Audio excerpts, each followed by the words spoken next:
आज आहे आमचा केरला ट्रिपचा 5वा दिवस। तर तुम्हाला घेऊन आलोय आता मदुराई मीनाक्षी टेम्पलला।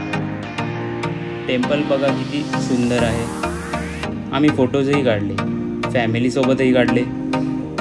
त्यानंतर आम्ही पुढे आलो आहोत पंबन ब्रिजला। तिथे पण बाजूला असा निळाक्षार समुद्र तुम्ही पाहू शकता। किती सुंदर ब्रिज आहे आणि बाजूला समुद्र।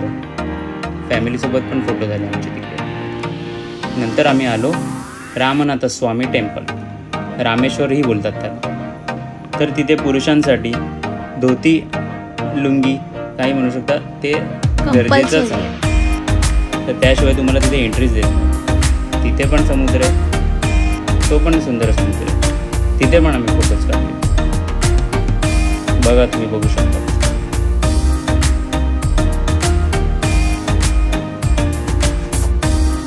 इथे आमचे फोटो सेशनच चालू होते। त्यानंतर म्हटलो एक समुद्रदेवला चांगला असा नमस्कार करूया। तो नमस्कार केला। काय नाही, याला पोज द्यायचा होता। असं काही नाही, चौघांचे पण आमचे फोटो झाले। त्यानंतर आम्ही पुढे पोचलो धनुष्यकोडीला।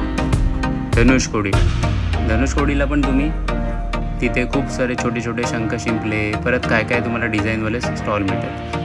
मुलींना तर तिथे काय तिथे तर मुलींना तर खूप काही असं घेण्यासारखं आहे आणि खूप सुंदर असा स्वच्छ असा तुम्हाला तिथे बीच मिळेल। तर धनुष्यकोडी म्हणजे अर्थातच तिथे तुम्हाला राम सेतू जिथून बांधला होता श्रीरामांनी, तो एक टोक। तर तिकडे आपल्याला दुर्बिणी अवेलेबल असतात, तिकडून तुम्ही श्रीलंका बघू शकतात। पण त्याचे चार्जेस असतात। तुम्हाला बघायचं असेल तर बघू शकता, नाहीतर तुम्ही स्वतःची दुर्बीण घेऊन गेलात तर खूप उत्तम होईल। हे असेच पोज देतो तुम्ही, काय करणार आता, पोज द्यावेच लागतात। अशा सुंदर पोज दिला की मजा येते। इकडे पाण्यात आलाच नाही। हां, मला नव्हतं भिजायचं नव्हतं। शेवटला एक पोज देऊन आम्ही रेती तसेच चालत होतो, रोमॅन्टिक वॉक देत होतो। बाकीचे लोक बघत होते यांचं काय चाललंय। आता निघालो आम्ही परत हॉटेलला।